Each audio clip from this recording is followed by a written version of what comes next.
Bonnie Leung is a civil rights activist. She's also one of the organizers of the recent protests. She joins me now from Hong Kong. Bonnie, thank you for your time. I want to start off with your reaction to today's arrest of Joshua Wong and Agnes Chow. Well, I totally agree that I believe Joshua and Agnes would like us to continue the movement no matter what. Of course, the government and also the police force want to create a sort of white horror by arresting the known faces of this movement, and also with a lot of mobs just assaulting, attacking our convener, Jimmy Sham, and also other protest organizer. A white horror is certainly in the script. I don't know who is behind all this, but of course, white horror wants to be created.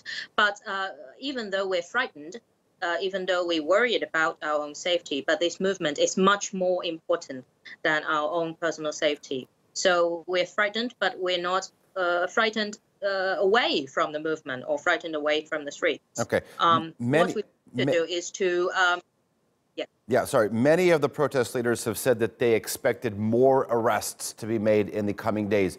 You are a person that's involved in this movement. Do you feel that you're under the risk of being arrested? Well, to be honest, after Joshua and Agnes being arrested, I fear that no known faces in this movement can be safe, because I also know that just reported from local news that a district councillor who helped at the front line just to observe the police not to abuse their power was arrested. We don't know much about him now, but if even a district councillor is arrested, I fear that no one will be safe, the known faces. You mentioned that that Joshua Wong would want this movement to continue by the people that are outside. Some of the organizers of this major pro-democracy march were planning for a big event on Saturday. They've called it off after an appeals board denied this permission. Are we still going to see people out in the streets this weekend? What's going to be the scale of this after the police coming out and actually banning these unauthorized gatherings? Well, the Civil Human Rights Front, my organization, actually planned the march tomorrow.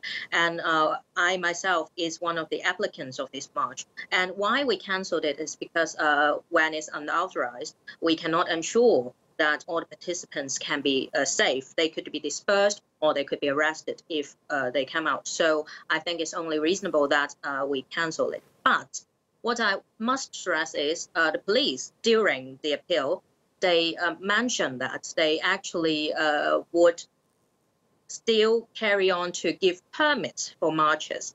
But is there thinking that if we hold the march tomorrow, which is a political symbolic day, it would be dangerous? So it's their saying.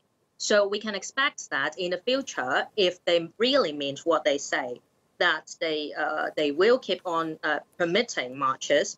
Well, we will keep applying for it, and we'll wait until we succeed. So you're confident that in the future, should you apply for a permit for these demonstrations, it will be granted? It's just this weekend that it falls on a particularly politically sensitive day that it's being canceled with the excuse that the people's safety cannot be ensured. That's what the police say. If they mean it, I assume that when we apply it for another day, for example, next week or 2 weeks later, the police will give us permission. That's what they're saying. So, but I'm sure that even if the police is not, Hong Kong people are very clever.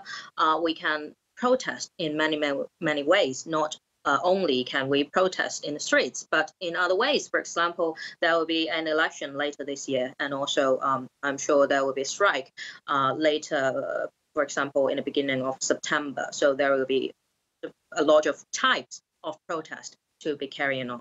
What's important is that before our demands be heard and be accepted by the government, the movement will not end. We will soldier on. All right. Bonnie Leung joining us live from Hong Kong with the latest. Thank you very much.